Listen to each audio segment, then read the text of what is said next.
Hi, and welcome to a new video where I talk about something that I really do not understand, because I think I've been living under quite the huge stone, because last week I came across this video and I will just let it talk for itself. Alright, I'm just gonna be the one to say it.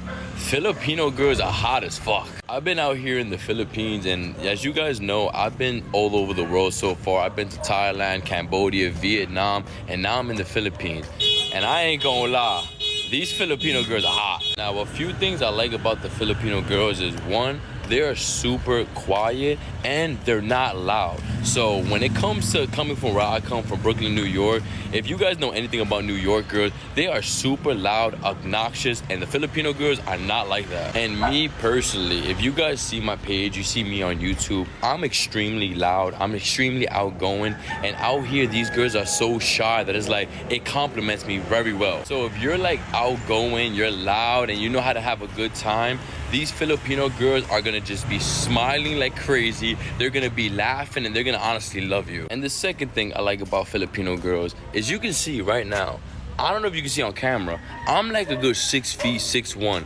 On average, these girls are no more than like 5'4". So being a tall American, Filipino girls that are short is so attractive to me. And the last thing I like about Filipino girls, they honestly know how to cater to their man. Normally, a lot of girls from America, they just looking for money, they're just looking for handouts. Out here, the amount of Filipino girls that I've met that were actually nice shocked me, because I'm not used to girls saying, would you like me to pay? Would you like me to get you coffee? Would you like me to cook for you and anything like that? Because honestly, in America, all they want is, hey, can you take me to the Cheesecake Factory? Oh, no, let me retract that. The Cheesecake Factory now is like you're broke. So out here, literally, you could give this girl the most simplest 200 peso damn dinner and they're in love with you. I don't know who needs to hear this, but come to the Philippines, bro. And I realize why a lot of Americans come here to find wives and stuff like that.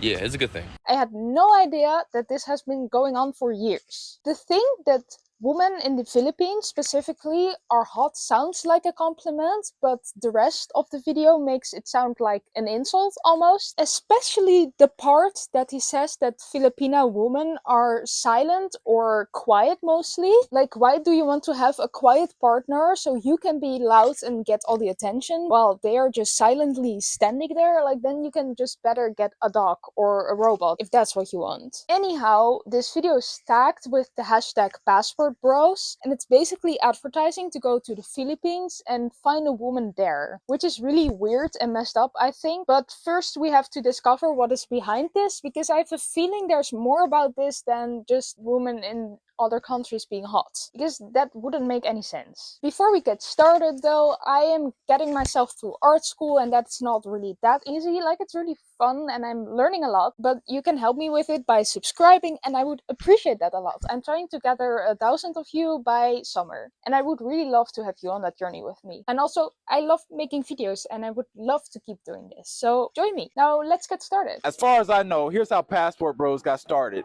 It started off as a Facebook group called Black Men Travels, and that Facebook group got taken down by Facebook. And then the creator, Aaron Ferris, he runs a YouTube channel called BMT Travels. He started a group called Passport Bros, and he funneled all the people from the old group into that group. And over the years, that group has just expanded, and Passport Bros has gone international. Everyone's talking about it. So it used to be mainly Black American men who were Passport Bros. Now it can basically be any Western men who are traveling or want to live overseas for a better life. So basically any men from America, Canada, UK can be Passport Bros in any race. So I consider myself to be a Passport Bro, and that's my Passport Bro story.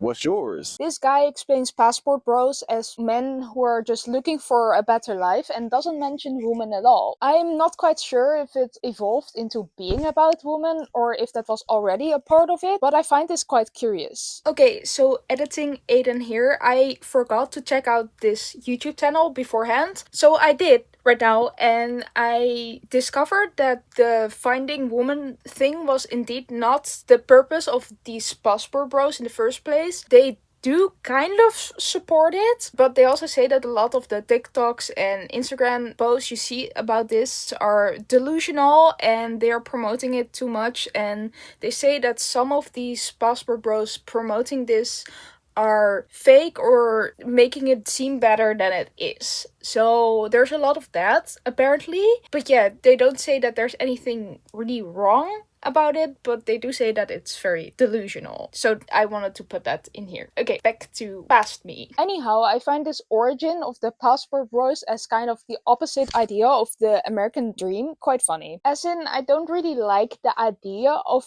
the American dream, especially with how the country is doing right now. But this next TikTok makes the previous video even more funny. You guys know that there's a trend encouraging men to all get passports and travel abroad. Not just for sights or good food, no.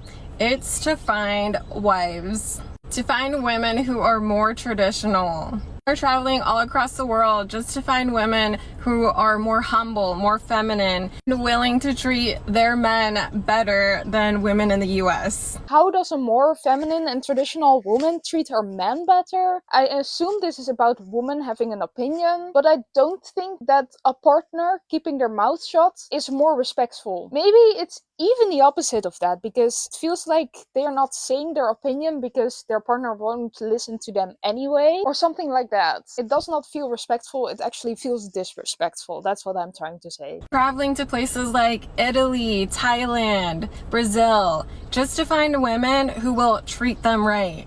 The passport bros ideology is that they're escaping the hatred of feminist women. Oh, wait, stop. Feminists don't hate men. Feminists fight for equal rights. Men can be feminists. That feminists supposedly hate men is a lie. And are traveling somewhere they can thrive. They believe the ideology that by seeking foreign women, they can find a more authentic, fulfilling, and harmonious relationship. This is seen as a way to restore the natural balance between masculine and feminine energy. This is triggering some women because they think that these men are interested in finding these women, so they think they will be more submissive. I'm not sure if this trend / movement is gonna end or only get worse.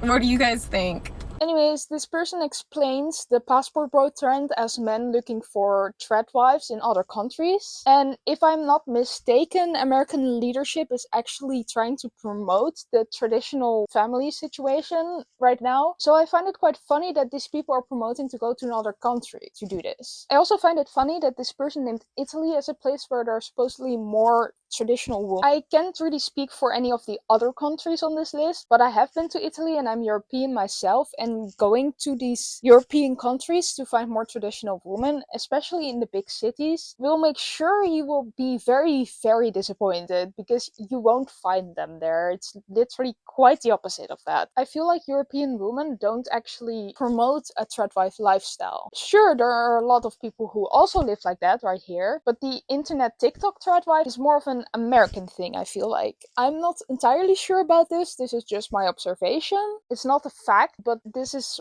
what I think. I do recommend Italy as a nice vacation place, though. It's beautiful over there. They have lots of beautiful nature, lots of beautiful history and monuments, and they have a lot of nice pizza places, and I do love pizza. Anyhow, I also found this guy who apparently succeeded at this passport bro thing. I had my son kidnapped from me. She violated court orders, she broke the law, and she currently has a warrant for her arrest and can't come back to the United States. And I was very sad and very depressed by all this, naturally. And I saw many lawyers and I saw many doctors, and they all said, there's really not much we can do to get your son back. If it's in your power, you gotta move on. You gotta let him go and move on. So that's exactly what I did. Now, a lot of people might say that that's heartless, but what's worse, sitting around depressed and miserable because I got screwed over by family court and a crazy lady who kidnapped our child? No, I wasn't gonna sit around. I went online and decided I was going to not give up, that I deserved to be a dad. And I thought that there would be a really fine woman out there who would make a great mom and a great partner. Nothing wrong with having those goals. You start with those goals, and then you work on relationship, then you work on compatibility. And I think it was fate, I think it was luck. Jan and I met on OkCupid on February 19th for me, 20th for her, 2020. And we really hit it off. I was very honest in the beginning about where I was in life, what had happened, and what I wanted. I was very clear that I wasn't just looking for another young Asian lady to fulfill my baby daddy wishes, that I understood the risks, and I understood how serious it was. Was she down for it? And we had a long time to discuss it, because right after we met, and I had bought some tickets to go to the Philippines to meet for the first time, what happened? Pandemic, it's lockdown everywhere. Pandemic hit. I had my son kidnapped from me. This sounds like one of those fake Reddit stories on the MID a-hole Reddit, but fine, let's take it for real and let's roll with it. I don't really know what the point of this video was. His kid was kidnapped by his ex-wife and now he wants a serious relationship. I don't really know what happened here, but I find this train of thought kind of confusing. First he says, I had my son kidnapped from me, but he doesn't say by whom. He never clarifies that, actually. Then he says that she cannot enter the US anymore. So I think that he wants us to get from context that the she person was the mother of his child and also his ex-passport bro wife, I think. Or passport babe, as he calls it. But this name gives me the ick. I'm sorry for saying it like that, but passport babe, we are talking about women, like actual sentient adult people. And then he said that his therapist told him to move on, which for him apparently meant to find or get another woman from the Philippines. I assume that that's the woman who is sitting next to him in the video, but she only affirms the date they met on the internet, and other than that she really doesn't say anything. And it looks kind of sad, her sitting next to him, because it's his story and not her story, and she doesn't really add anything to the video, I think. So it's just sad that she's sitting there. I'm not even sure why she's there. He's not really making it look like a good situation. Somewhere along the lines of this video, he also says that he got screwed over by courts, which also really doesn't help his case. His story sounds kind of fishy. Lastly, he also says that establishing your goals for a relationship before even getting into the relationship or getting to know one another is a good thing to do, and I cannot disagree with that more. It sounds like a very unsustainable and forced way to have a relationship or even enter a relationship. I don't think this was a good promotion for being a passport bro. I just figured out what the passport bro trend is. Never did I know what this was. I kept getting so many comments and I finally decided to look at. A lot of people are trying to connect the trad wife movement with the passport bro trend and how they're similar. So yeah, let's unpack this. So if you don't know what the passport bro trend is, it's where men are coming to the conclusion that there's not as many ultra feminine, submissive, and traditional women in the western part of the world, such as the United States. And they're packing their bags, they're out. They're getting their passports and they're going to Europe, they're going to the Philippines, they're going to countries where traditional women are more common. Why, again, is the entire Western world just the US and maybe Canada? Europe is literally the Western world.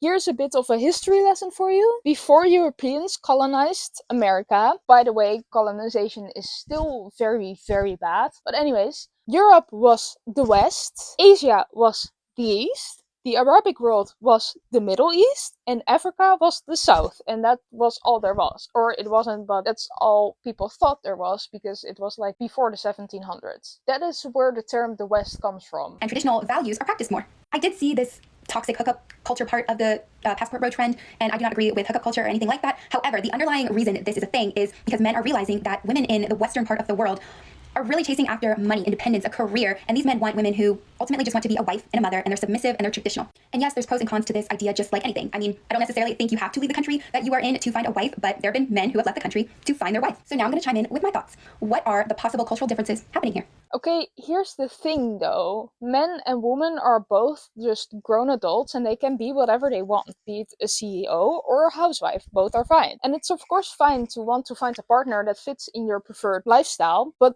it shouldn't be an internet trend, because there's really no right answer for what you want to be. It's a personal choice. Personally, I see women here in the United States chasing independence and freedom away from their family. Statistically, the number of single 18 and 19-year-old girls getting into apartments or living situations with roommates has skyrocketed. Why? They don't want to live with their parents and be told what to do. Whereas in these other countries where traditional values are practiced more, these girls are staying close to their family or living with their family until they find their husbands. These women and young girls are getting guidance from these male figures in their family, such as their dad or their brothers. They're protected from outside interference and influence from their family. It makes sense. The idea of living with your parents past the age of 18 is kind of looked down upon here in the United States. Like, oh, you live with your parents still? Yeah, what's wrong with that? You're protected, you have guidance, and you're waiting for your husband. You don't have to work crazy hours to support yourself. It makes sense. My conclusion is I understand why this is a thing. There's pros and cons, but I get it. Hot take, don't get married before your frontal lobe is developed. Or less hot take, when you turn 18, first move out to live on your own, to get to know yourself better, because knowing yourself when you're an adult is a very different thing than being a child and living with your parents. And you should have the time to discover yourself in a place that's not living with a partner